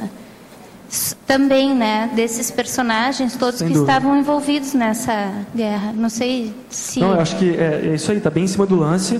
Mas você, mesmo assim, o que é contado para a gente até hoje, né? Que a mulher foi com o príncipe e por isso houve a guerra. Independente disso, você vê que ele usou isso como pretexto para criar uma guerra. Exatamente. Como é que ele manipulou a massa? Ele manipulou a opinião pública, ele manipulou todo mundo que estava no processo. Então, assim, se você vê, até hoje tem filmes que contam essa história, né? Então, assim, ele não teve, às vezes, honra de falar, olha, eu quero dominar o seu mercado, então eu vou te invadir por isso mesmo, e ponto final. Né? Até hoje a gente vê isso, né? As armas de destruição em massa, né, biológicas lá do Iraque que nunca acharam. Entendeu? Como é que a gente é manipulado? Como é que todo mundo é manipulado, simulado, exatamente, para atingir fins, muitas das vezes, mercadológicos mesmo, né? É isso aí. A propósito, eu tenho uma segunda pergunta que tem a ver com isso, que é a questão da influência, ali na fatologia, na quarta linha, na página 27, as distorções de valores disseminadas nas telenovelas. Se possível, também te pediria que aprofundasse as suas pesquisas, o que você estudou a esse respeito, relacionando com a honra ectópica, por favor. Sim, o que acontece é o seguinte, se você observar, o roteiro das novelas é muito parecido, né? Sempre tem algumas intrigas, algumas questões para chamar a atenção do público, né? Mas sempre tem a questão da traição, a questão do valentão, das brigas, das intrigas. Isso tudo está o quê? Tá associado à camuflagem de argumentos falaciosos. Então, por exemplo, o que é valorizado hoje nas telenovelas, muitas das vezes? É a mulher lá dos seus 40 anos que vai sair com um garotinho, é o camarada que vai sair com garotinha, é a promiscuidade generalizada. Isso tudo é o que? São distorções do que a gente considera de honra. Então, assim, basta então o camarada ele ter dinheiro, ter poder, que ele pode fazer tudo, que ele é uma pessoa honrada para fazer tudo. Então, assim, a minha crítica é nesse sentido. Como a gente não tem uma televisão de qualidade, uma televisão educativa, e como as massas vão assistindo isso e achando isso maravilhoso, e muitas das vezes, o que é pior, o que é mais nocivo, isso é replicado no nosso cotidiano, isso é replicado no nosso dia a dia. Poderia falar mais sobre o aspecto da etiqueta social internacional e o bem-estar das pessoas ao redor? Não compreendi o que foi falado, pois o que é bem-estar para um, na questão etiqueta, pode não ser para o outro. Considera essa preocupação com a etiqueta internacional um nível mental muito sectarista e segmentado. Equívoco. Eu acho que aí é a sua vez, né? Equívoco. Não é bem assim, não. É preciso a gente ter uma outra pontuação a respeito disso. Existem regras internacionais de convívio. E para uma cultura, por exemplo, pode ser uma gafe imperdoável você beijar o rosto da pessoa. Pode ser uma gafe imperdoável você ficar queimado naquela cultura. Então, não tem nada de sectarismo nisso. É a cultura daquela pessoa que é daquele jeito. Agora, no meu código pessoal de cosmoética, faz parte um item: não ser motivo de nenhum constrangimento para quem quer que seja, com qualquer atitude. No meu código pessoal de cosmoética, isso entra. Então, eu acho que é para cada um. Na China, se você chegar e o cara está pedindo um cartão, você faz isso para ele? É falta de respeito? Você tem que entregar com as duas mãos. É cultura. Na França, enquanto você não fizer aquele salam aleikum do bonjour, do merci, je vous remercie, je vous en prie, a pessoa não te dá nem bom dia, ela não te serve o café, joga o menu em cima da mesa. Então, eu acho que existem regras internacionais de bom comportamento, de bom tom, e elas são muito bem-vindas na conscienciologia. Não comer como se fosse com uma pá de pedreiro, assim, debruçado no prato, como se o prato fosse fugir. Não, o prato vai sair andando, então a pessoa baixa e como a pá, ela come. Eu ficava na China, na ocasião eu tinha que dar meu cartão para muita coisa que acontecia, eu ficava sem nada, porque não dá para você segurar um saco ou ficar com um laptop, por exemplo, na mão e entregar o negócio. Entende? Eu acredito, com relação a essa questão, é que os próprios amparadores, eles respeitam muito. Não, eles são de uma elegância. Exatamente. Eu estou me fiando nisso, porque eu vejo a elegância com que os amparadores fazem a abordagem, com que vocabulário eles passam para você abordar aquela pessoa. Então, eu procuro aprender muito com isso. E quando a gente considera isso dispensável, tacom, besteira, coisa da SOCIM patológica, a SOCIM está aí, temos que conviver com ela. A SOCIM somos nós. Se a gente puder dar melhores exemplos, melhor para todo mundo. O professor Valdo já me pediu para dar um curso de protocolo, etiqueta social, traquejo, boa educação, formalidade útil, bom tom, dignidade, respeito, requinte, refinamento, finesse. Não precisa chegar a Socila, mas pode chegar perto. Ninguém vai fazer isso para cumprimentar ninguém com o chapéu de pluma. Mas um pouco de respeito, boa educação, ceder o lugar, esperar uma pessoa passar, seja de que idade for, não é só com idosos, é com qualquer pessoa. Então eu acho que faz falta esse refinamento. Agora, ó, é para você, presta atenção, hein? Ao verbetógrafo, como vê a honra ectópica na figura do gaúcho e do nordestino? É uma pena que o Adélio não está aqui, ó. Bem, essa pergunta é muito boa, né? não está aqui hoje. Agora, nordestino, nós temos alguns aqui, ó. O que acontece é o seguinte: quando a gente entende o real significado da honra, né, da honradez, a gente vai entender essa questão. Então, a honra, gente, é aquele sentimento que nasce da sua autoridade moral, que nasce o quê? Da sua dignidade, da sua o quê? Da sua teática cosmoética. Cosmoética, que aconteça sempre o melhor para todos. A partir do momento que você entra no processo que você está buscando ser uma pessoa honrada por crenças, por princípios, ideias, muitas das vezes falaciosas, ectópicas e principalmente a prioristas, né, o que acontece muitas das vezes, tanto no caso dos gaúchos quanto dos nordestinos, eu já morei tanto no Nordeste quanto no Rio Grande do Sul, então eu tenho um pouquinho de autoridade para falar. Às vezes a pessoa nunca saiu do estado dela, a pessoa não conhece nada, definitivamente nada fora do que onde ela vive, e ela está falando mal das demais consciências, dos outros estados, etc. Então, assim, é muito complicado. A pessoa tem que sair desse apriorismo e buscar ter um pouco mais de experiência, vivenciar o princípio da descrença. E aí sim, ela vai conseguir entrar num nível de cosmoética. Então, isso tudo é honra ectópica deslavada.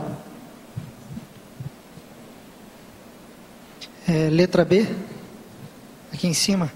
Eu estava lendo o verbete aí, eu não vi nada relacionado diretamente, por exemplo, às honrarias da literatura. Então a pessoa vai para a Academia Brasileira de Letras, ganha o fardão, o Paulo Coelho está lá, na Academia Brasileira de Letras também. A gente está aqui buscando fazer autopesquisa e produzir GESCONs e os verbetes para quem já apresentou, e futuramente a gente espera passar pela colheita, né, intermissiva e fazer o autorrevezamento. Você pode abordar um pouco essa questão dessas honrarias na literatura, em contraposição à colheita assistencial da produção? Eu achei esse comentário muito, muito bom também. Exatamente, a honradez, ela deve vir do trabalho da pessoa, da teática da pessoa. Sem isso, 99% de prática e 1% de teoria. Sem isso, não tem porquê a gente ter a vitória pessoal. Tá? Você tem hoje, até para aprofundar seu exemplo, Ronaldinho Gaúcho, jogador de futebol, congratulado pela Academia Brasileira de Letras. Tá, então já até para aumentar a sua argumentação, né? Não, ele não é um imortal. Ele escreve com o pé? É provável, né? Deve ter talento, né, para escrever. Então, assim, eu acho que é isso mesmo. Muitas pessoas estão preocupadas hoje com verniz social, né? Então, assim, as pessoas, por visualizarem o mundo pelo paradigma convencional, elas estão preocupadas muito com o intrafísico, com faz de conta. Ou seja, elas não estão buscando, elas só estão buscando a forma e não o conteúdo. Elas esqueceram o conteúdo, e muitas das vezes, não estou dizendo que são todos os casos, cada caso é um caso. Tá? E também não conheço todas as personalidades da Academia Brasileira de Letras. Pode ser que tenha alguma personalidade lá que tem méritos mesmo para estar sentada lá. Tá? Mas assim, o que eu vejo é isso mesmo, é tudo um processo de desvio social. Agora, isso vem de muito tempo, né? Isso aí vem de séculos, milênios, das pessoas buscando o faz de conta em vez de correr atrás mesmo. E a gente vai saber, né? A boa notícia que eu te dou com relação às pessoas que estão de fato pesquisando, de fato se reciclando, é que isso tudo, essa colheita vai ser muito produtiva, não tenho dúvida disso. A maioria de nós que somos intermissivistas, já somos intermissivistas porque tivemos algum tipo de mérito, já colhemos alguma coisa, por mais que tenha sido algo muito ainda, uma proto-colheita, muito ainda iniciante. Mas eu acho que a tendência é que isso aí vai dar uma virada exponencial positiva, cosmoética. Tá?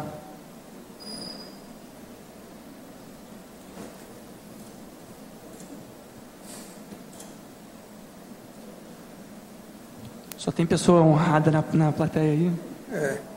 Aqui em cima no ar, Gabriel, por favor. O primeiro paradoxo.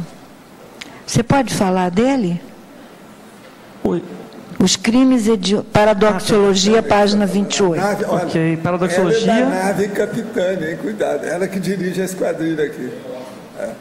Não, armada. Esquadrilha não. Armada. Olha a honra aí, né? O homem é homem da aeronáutica. Você tem que fazer uma concessão. Pois Bem, olha só. O paradoxo dos crimes hediondos aceitos socialmente. É esse? Tá. Você pega o islamismo, por exemplo, o Ahmadinejad lá no Irã. Até hoje ele está lá. O Chaves, até hoje ele está lá e todo mundo aceita, convive com isso. Todo mundo dorme, bota a cabeça no travesseiro, ele está lá matando gente. Então, isso que eu considerei aqui, os crimes hediondos aceitos socialmente. A pena de morte nos Estados Unidos também estaria nesse caso? A pena de morte, quer dizer, oficial, também seria? Eu acredito que sim, que seria, porque você está tentando resolver o problema de uma forma totalmente incorreta, deslocada. Sim. Entendeu? Sim. E tem N outros exemplos dessa questão dos crimes hediondos aceitos socialmente. A questão até do crime passional, que até bem pouco tempo atrás era aceito. As próprias guerras, qualquer guerra que exista hoje, muitas das vezes é aceita socialmente, assim, é como algo que acontece. Aconteceu, perdi o ônibus, aconteceu uma guerra ali. Então as pessoas têm que, a gente tem que começar a entender a profundidade de um processo desse. É muito atraso de vida, é muita perda de tempo. Para um planeta inteiro, você começa a continuar aceitando coisas inaceitáveis. Lógico, a gente não vai sair também fazendo guerra para acabar com a guerra, né? Basta o quê? A partir do momento que as consciências se reciclarem, que as consciências começarem a perceber a importância da vivência intrafísica, e até da extrafísica também, mas das oportunidades que nós temos evolutivas, isso tudo vai começar a cair. Entendeu? O que a gente pode fazer? Quer dizer, aceita socialmente. No caso, por exemplo, Stalin, né? Houve mais mortes, talvez, que o próprio Hitler. E isso foi analisado, né? Foi um próprio presidente da Rússia que falou, ele foi um assassino, né? Foi genocídio.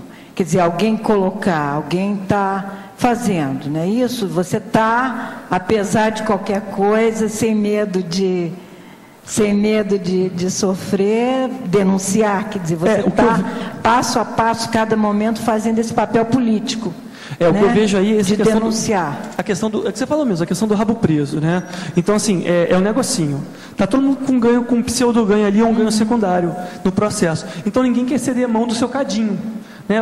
Eu ganho aqui um pouquinho, faço uma vista grossa ali. Eu ganho aqui um pouquinho, faço uma vista grossa ali. Ganha financeiramente, em termos de política, de prestígio, poder, qualquer outro tipo de pseudo-ganho. E aí isso aí vai acontecendo. Entendeu? Não está doendo na minha família, né? Não está indo para o meu clã, não tá mexendo com a minha turma, então, problema dos outros, né? Isso aí eu vou dessomar mesmo e vai acabar tudo, né? Gabriel, então, olha, parabéns pelo seu verbete. Eu estou escrevendo militância política, meu verbete. Isso aqui, quando eu dei a lida hoje, falei, nossa, é uma base, você me deu um monte de outras ideias, eu vou colocar como remissiologia. Parabéns, muito obrigada, né, pelas Eu gostaria de saber aqui, quanto tempo você ficou como tenente militar lá? Porque eu tenho uma pessoa da minha família, casado com minha neta, que é tenente aviador. E eu queria saber de você, quais as posturas que você ainda tem de militarismo? Essa porque pergunta... eu estou percebendo que ainda tem. Tá, eu fiquei na Força Aérea como um todo 12 anos, tá? E formado, se não me engano, foram 6 anos, tá? Formado como oficial, né? Bem, as posturas, eu até brinco, né? É fácil sair da Força Aérea, é difícil tirar ela de dentro de você, né? Mas assim, o processo é de priorização, tá? E eu acho que você, Gabriel, foi mais um infiltrado na aeronáutica. Pelo jeitão dele, a cabeça que ele tem. Agora, aqui, de qualquer maneira, você tem alguns colegas que não estão aqui hoje, né? O Celso, o Djalma, entende? Tem alguns outros por aí, menos votados. Por exemplo, o nosso Oswaldo. E o Oswaldo, muito sério, entende? Mas eu acho que você é um cara que esteve lá, mas não esteve. Você foi mais infiltrado. Mas acaba de expor aí o processo, é bom, que a Selma precisa saber disso. Ela é de Uberaba. Então, o processo todo foi o seguinte, é uma questão de priorização. Então, assim, quando você se defronta com algo que para você faz todo sentido, que é o caso da conscienciologia, você não consegue, começa a ficar num nível de intolerância e você pensenicamente começa a sair do processo. Entende? Então, assim, tinha momentos, quando bem perto de eu sair, de fato, que eu ia para a base aérea, quando eu entrava no portão da base aérea, né, aquele bolsão energético já me fazia muito mal. Tá? Mas agora, o que eu acho que o grande aspecto que me ajudou muito foi, primeiro, planejar a minha saída, ou seja, tenho minhas prioridades aqui, como eu vou chegar até elas? É até um trafor quase militar, né, de estrategista. Como é que eu vou chegar para atingir meus objetivos da melhor maneira possível, da forma mais cosmoética e rápida possível? Então, para isso, eu me planejei, só que eu procurei ajuda. Então, foi consciencioterapia, foi cursos e mais cursos e mais cursos, conversas e mais conversas e mais conversas. Porque às vezes você conversando, você se expondo e você se abrindo, a pessoa que está do seu outro lado, ela tem uma visão muito mais ampla e ela consegue abrir um pouquinho a tua cabeça ali. Aí tu conversa com outro, abre um pouquinho ali. E assim tu vai indo. Aos pouquinhos você consegue... Agora, você estava a guiar em outro rumo. O nome dele é Gabriel Aguiar. É de Araújo, ainda, do ar, né? Mudou a direção, mudou o volante, né? A situação é essa. Tem apenas aqui, Gabriel, no ar, aqui em cima, talvez já tenha sido falado, o ato de tapar o sol com peneira, está faltando um T, já foi visto? Já foi visto, muito obrigado. Desculpa, tá bom. Obrigado.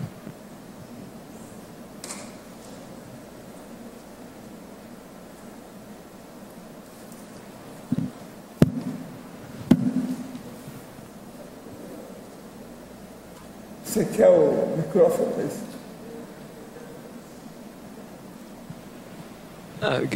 Umas são dúvidas, outras sugestões, mas parabéns, está muito bem feito o PCI. Eu li todo e critiquei todo aqui. Tu acredita que não me ligando agora aqui? Você riscou a favor ou contra? Não, a favor. Gabriel é joia, cara. Tá tocando vibracol aqui bem na hora, sacanagem. Não, de uma outra vez foi o outro. Você acredita que de uma outra vez que aconteceu isso foi o outro Gabriel lá, que ligou vendo pela televisão de propósito para me pegar na hora de perguntar. Ele sabe, né? Bom, na definiologia eu achei tudo legal, cara. Só tem umas coisas a acrescentar. Na definiologia, talvez, ali onde você põe um ectópico é a interpretação distorcida do sentimento de honra, especificamente pela adoção enviesada de valores, verdades, ideias.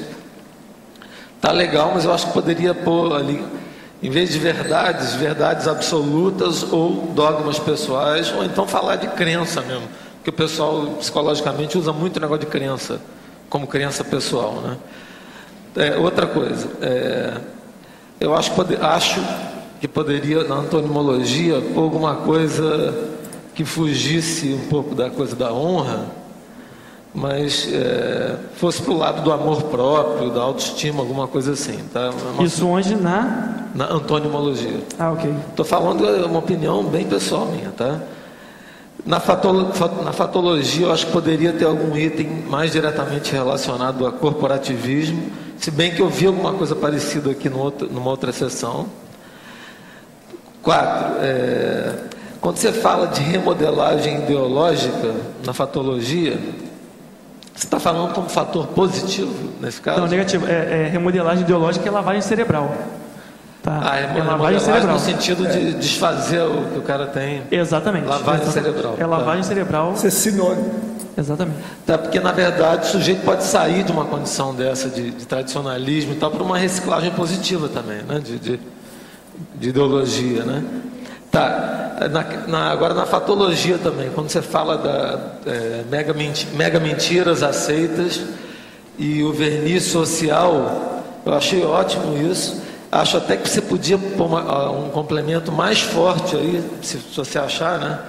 Falando da sociedade das aparências, né? Que é uma hipocrisia total normalmente na sociedade que a gente vive, né? Outro ponto, quando você fala nas pressões institucionais, acho que a fatologia também, você inclui aí a coisa do corporativismo ou é mais uma subjugação do funcionário, do sujeito? Não, eu acho que é tudo, vai tudo. Vamos supor, igreja, o grupo, tudo que está botando pressão para Mas o integrante sofrendo a pressão do Isso, sofrendo a pressão do grupo, exatamente, ou da instituição. Ou exatamente. que pode também ser resultado do corporativismo, às vezes. Exatamente. Né? Ele pode estar dentro ou pode estar sendo vítima. Só que quando você tem uma visão corporativista, eu entendo que às vezes a pessoa está indo ali de livre e espontânea vontade, sem ser de livre e espontânea pressão necessariamente. Porque entendeu? ele pode estar dentro da panela e às vezes no próprio ambiente, que ele pode estar fora da área de atuação, mas ele pode estar dentro também sendo vítima também até certo ponto. Exatamente. Se ele vai contra, por exemplo, trabalhando para o governo e tal, né? Outra coisa, o que é panorgismo? O panorgismo é a fé cega. É o ato ou efeito de uma pessoa seguir outra pessoa, ou uma instituição, ou um livro, de forma crítica, de forma cega. Tá? É tipo fanatismo, né? Exatamente. O fanatismo é um tipo de... O fanatismo, a gurulatria, é um tipo de panorgismo. Tá, agora mais dúvida. O erro sutil, quando você fala na rimissiologia, é um verbete, né? Essa inter-relação que você faz com esse verbete tem a ver com esse limite tênue, né, da cosmoética entre a defesa da vida, que é importante, e a defesa da honra, que é uma coisa questionável, mas...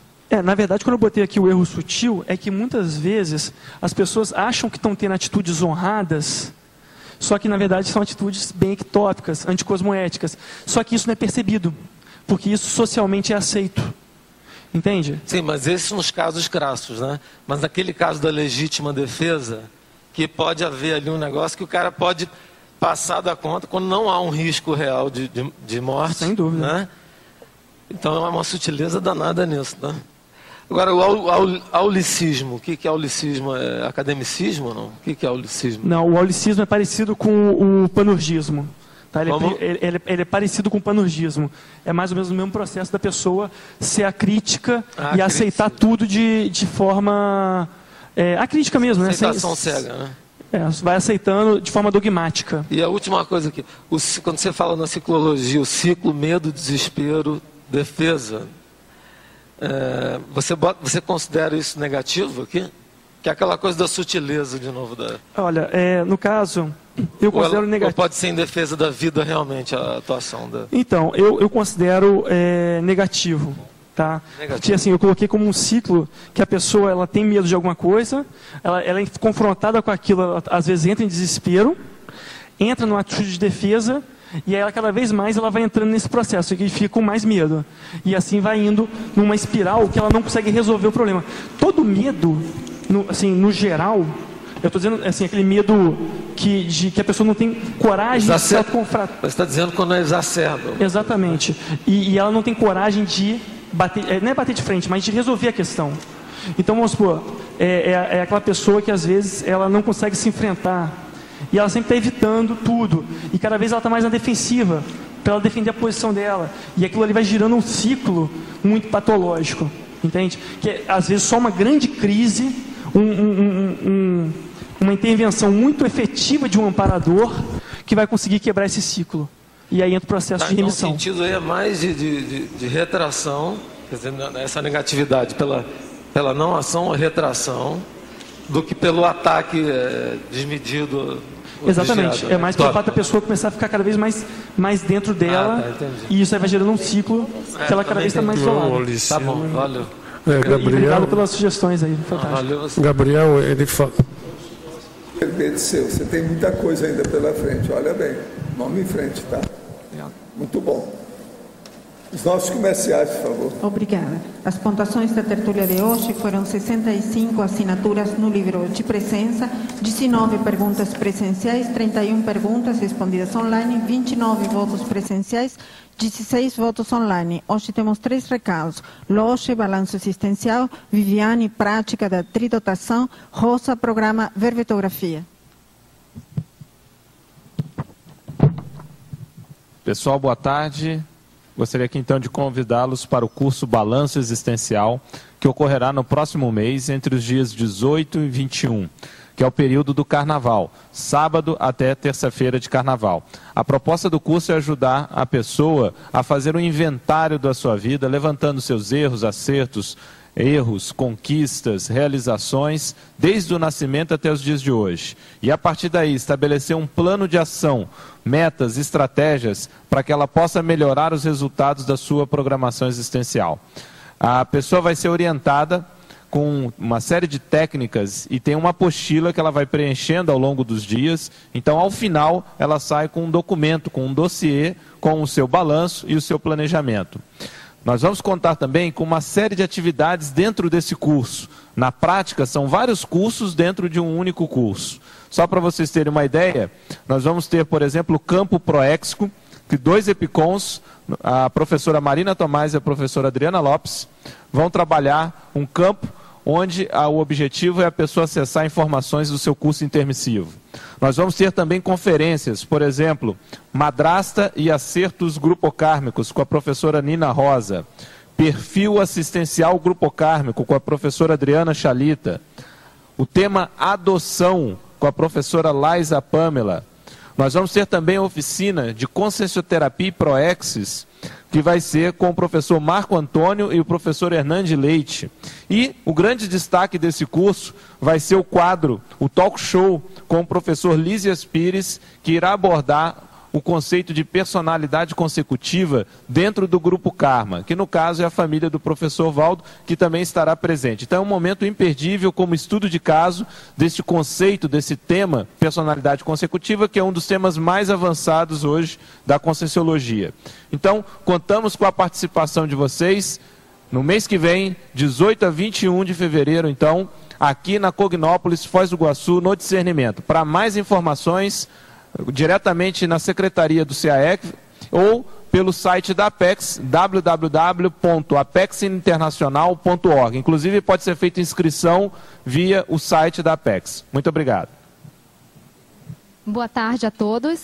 A Sinvex convida a quem tiver interesse em desenvolver a tridotação consciencial a participar do curso, num curso de imersão de 4 dias, que vai acontecer logo após o balanço existencial. É o curso Prática da Tridotação na Invex. Esse curso visa desenvolver o parapsiquismo, a intelectualidade e a comunicabilidade. Ele vai acontecer no Discernimento dos dias 23 a 26 de fevereiro de 2012. Maiores informações no CAEC ou no site da Sinvex, www.asinvex.org. Obrigada. Boa tarde a todos.